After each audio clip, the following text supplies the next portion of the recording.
welcome if you've never been here before. My name is Ash. We are going to go over everything that we know so far about the L Word Generation Q Season 2, and there's some bits and pieces that have come out last night, today, after the finale from both the showrunner and Jennifer Beals. So we're gonna read between the lines and dive right into it. One of the things that I found very interesting about the showrunner, that she mentions that she mostly identifies with Sophie, the character, and if you notice, the last scene in the finale ended on Sophie's face and the first episode started with it. So I thought that was an interesting choice. I guess if I had to make a educated guess on which character she would identify with, I thought maybe it would be Danny. I know Eileen Chaikin used to say that she identified with Jenny when she was younger, and then more with Bette as she got older. But yeah, Sophie just was, not that I know the showrunner super well, I just thought that it was as an odd choice. And that leads me into, they do know which direction Sophie was going in. I mean, some shows literally write the end and don't even know. I think it was very, very brave of them to put that ending after not being picked up yet, because she even mentions in the interview, she's like, I would have been stoned for the rest of my life never finding out whether she was going to Danny or Finley.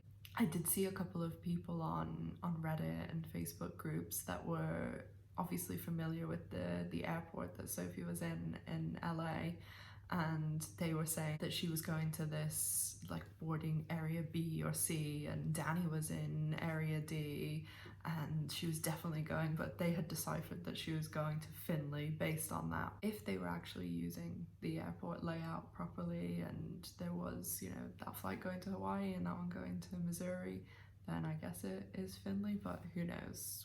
We will have to wait and see. I personally think that she was going to Finley.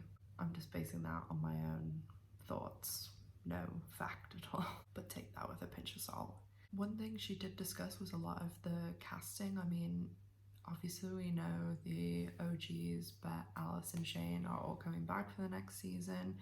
I'm assuming Finley, Sophie, Danny, Micah, Jose, they're all mentioned in this article, so they will be coming back also. Some of the cast that we weren't sure of, she specifically mentioned Gigi and Tess and the fact that they weren't in the finale, and she explained that, you know, it was a big cast, they had a lot to wrap up, so it was just the fact they weren't needed in the finale, so they didn't appear, but they will be in next season, which is great. I loved both Gigi and Tess this season, so really happy that they're coming back. She also mentioned Nat, so I mean, based on Alice and her at the end, we assume that she's coming back too. For some reason, Gigi was credited as a full-time cast member, but Nat wasn't. She was a guest star.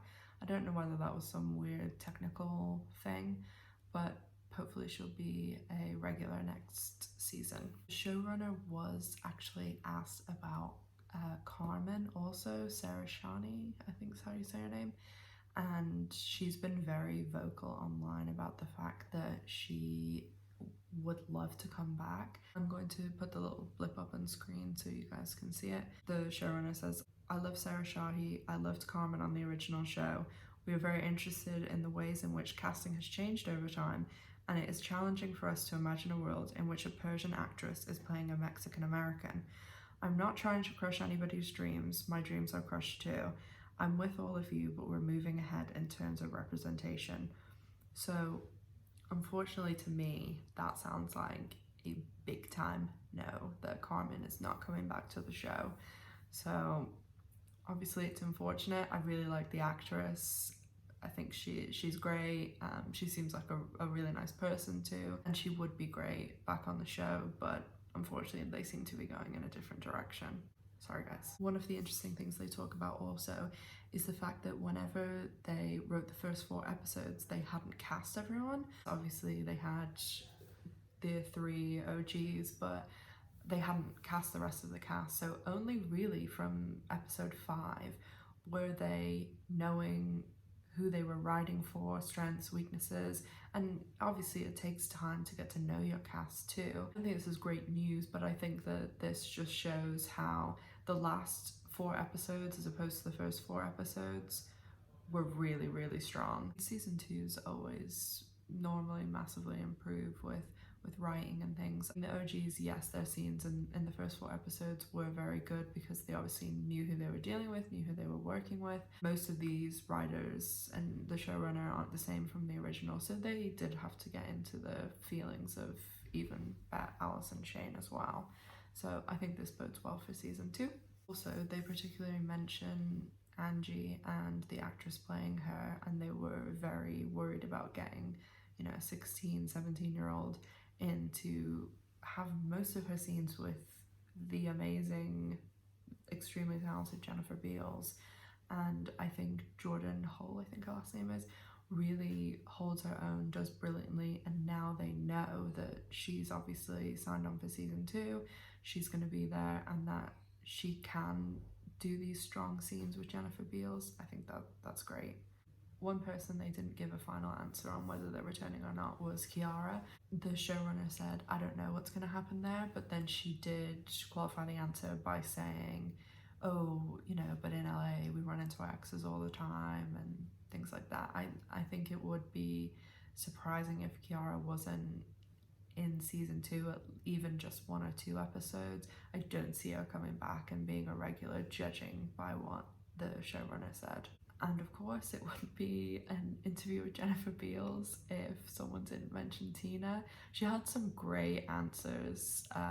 The interview with Jennifer Beals was more just about Bette as a character and playing her, and not so much on the actual season finale. They did touch on it a little bit with the showrunner too. I'll get to that in a minute.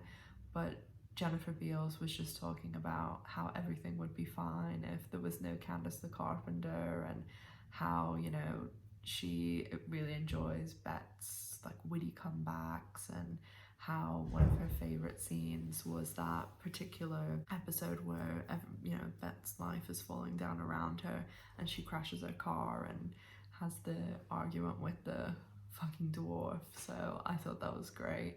The showrunner does mention about Tina and Carrie coming back, and obviously Laurel Halloman has a show in London in July.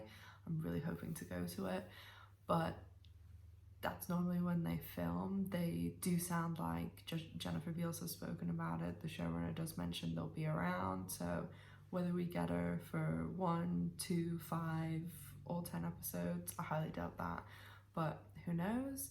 And obviously they're going to have to cast Carrie, and I think it's going to be really interesting who they cast for that. Personally, I think it would be way more interesting and just not the rehash of something to get a character in as Carrie who is the complete opposite of Bette. I think that would be really, really interesting, and obviously Bette having to deal with someone so not like her. But Jennifer Beals' particular answers were just, for Bette it's all about Tina. Obviously a lot of us hope that is the case, that is endgame. We know that normally when Bette moves on, which she did in last episode, they didn't really put a lot of hope in me for the Maya character coming back. They were focusing a bit more on, it's the fact that Bette is now putting herself out there. She went to the restaurant, she got dressed, she said yes to the date, and I mean, we've all been there, but I think that the Maya character, what I saw of her, I liked, and we do all want Bette to be happy. Of course, I'd prefer to be happy with Tina, but if that's not going to happen, then just please give her someone good. Jennifer Beals still does seem to agree that it is all about Tina. The showrunner did only have a tiny little bit to say, and she basically said, I'm not making any promises, Bette and Tina fans, so we'll have to see. Overall, nice to get, a little bit of closure for the season. They seem to be raring to go for season 2. Hopefully they've started the work on scripts and all that stuff now, and film over the summer. I mean, I've watched a lot of shows on Showtime, including all the seasons of the original L Word, and there normally is a year between shows, so I'm expecting it to come back December-ish.